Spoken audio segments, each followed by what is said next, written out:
गइल नसीब दुश्मन अभागा हो गईनी, आवे ना समझ में हम कसूर कौन कईनी।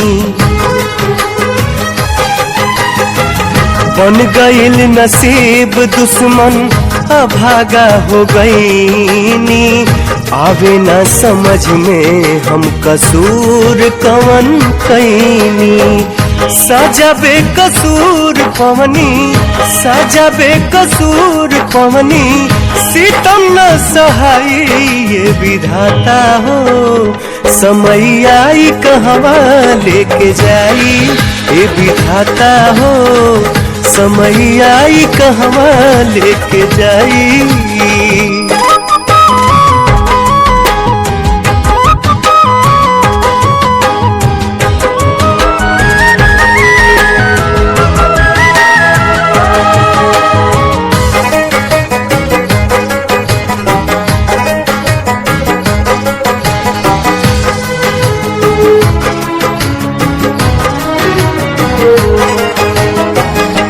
के कर नजरिया लागल सनहिया के गाँव में, रहे नहीं पौली अब हम सुखवा के छाँव में।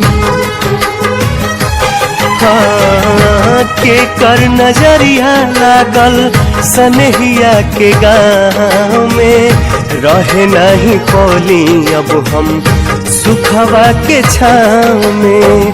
पूछतानी बतिया हम तो, पूछतानी बतिया हम तो, सिरवा नवाई ये विधाता हो।